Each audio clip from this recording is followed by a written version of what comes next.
कांग्रेस और ईडी गठबंधन ने एक बार फिर राष्ट्रीय सुरक्षा के साथ खतरा पैदा किया। सीएम योगी भारत के मुकुट जम्मू कश्मीर से धारा 370 और 35(a) का कलंक हटाने के बाद बीजेपी ने जम्मू कश्मीर में चुनाव को लेकर अपनी प्रतिबद्धता दिखाई थी और अब चुनाव की तारीखों का ऐलान हो गया है। चुनावों पर दुनिया की नजर है। इन सबके बीच ईएनडीआई गठबंधन का नेतृत्व कर रही कांग्रेस ने Abdullah and sons private limited के नेशनल कॉन्फ्रेंस के साथ गठबंधन की घोषणा की है। कांग्रेस ने एक बार फिर अपने देश विरोधी इरादे दिखाए हैं। हाल ही में नेशनल कॉन्फ्रेंस में अपना घोषणा पत्र जारी किया है, जिसमें कई ऐसे बिंदु हैं जो भारत की एकता को बिगाड़ सकते हैं।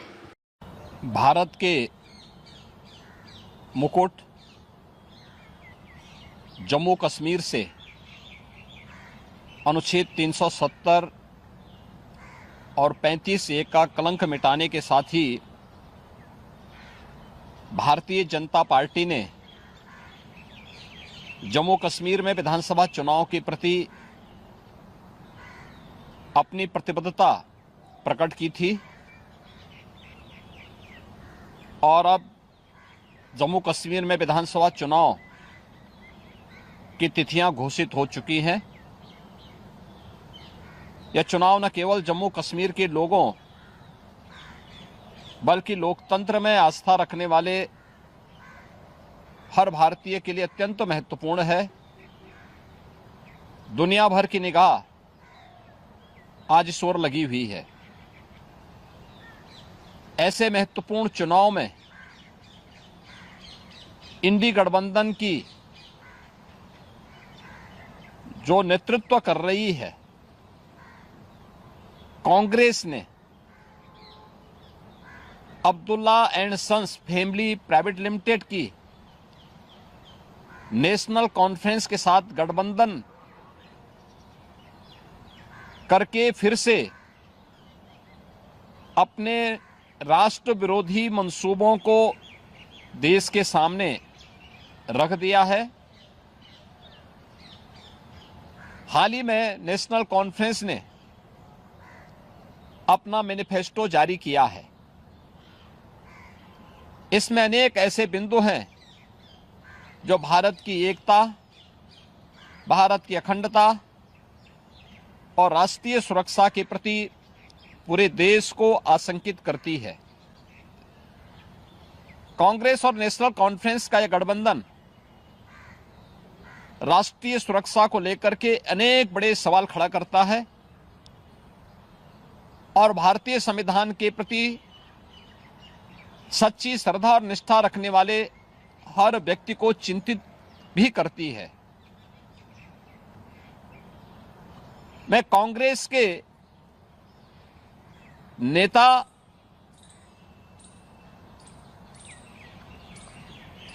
श्री राहुल गांधी से पूछना चाहता हूं कि क्या कांग्रेस नेशनल कॉन्फ्रेंस के जम्मू कश्मीर में फिर से अलग झंडे की घोषणा का समर्थन करती है?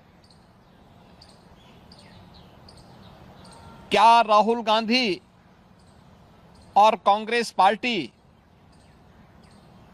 धारा 370 और आर्टिकल 35(a) को वापस लाकर जम्मू कश्मीर को फिर से अशांति और आतंकवाद के युग में धकेलने के जम्मू कश्मीर नेशनल कॉन्फ्रेंस के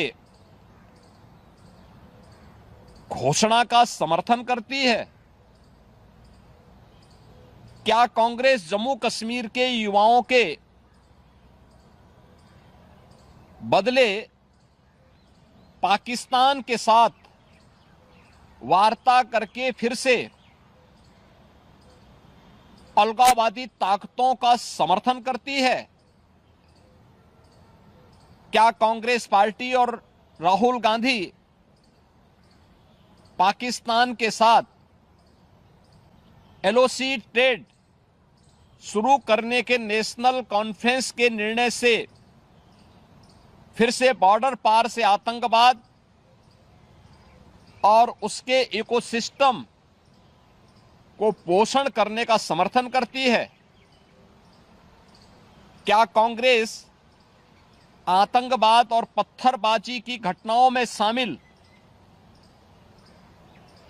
उन उपद्रवियों के परिजनों को फिर से सरकारी नौकरी में बहाल करके आतंकवाद, दहशतगर्दी और बंद के दौर को फिर से लाने का समर्थन करती है? इस गठबंधन से कांग्रेस का आरक्षण विरोधी चेहरा भी देश के सामने आया है। क्या कांग्रेस दलितों, गुर्जरों, बकरवाल और पहाड़ियों के आरक्षण को समाप्त कर फिर से उनके साथ अन्याय करने के लिए जम्मू कश्मीर नेशनल कॉन्फ्रेंस के वायदे का समर्थन करती है? क्या कांग्रेस चाहती है कि शंकराचार्य पर्वत, तख्त सुलेमान और हरि पर्वत कोहे मारन के नाम से जाने जाएं? क्या कांग्रेस जम्मू कश्मीर की अर्थव्यवस्था को एक बार फिर से भ्रष्टाचार की आग में झोंककर पाकिस्तान समर्थित गिने चुने परिवारों के हाथों में सौंपने का समर्थन करती है? क्या कांग्रेस पार्टी जम्मू कश्मीर नेशनल कॉन्फ्रेंस के जम्मू और घाटी के बीच भेदभाव की राजनीति का समर्थन करती है? क्या कांग्रेस और राहुल गांधी कश्मीर को ऑटोनॉमी देने की जम्मू कश्मीर नेशनल कॉन्फ्रेंस की विभाजनकारी नीतियों का समर्थन करती है? आजादी के बाद जम्मू कश्मीर के लोगों के ये कथित स्वयंभू भाग्य विधाता बन बैठे नेताओं को गुमराह कर नौजवानों को अलगाववादी साजिश का मोहरा जिन लोगों ने बनाया था,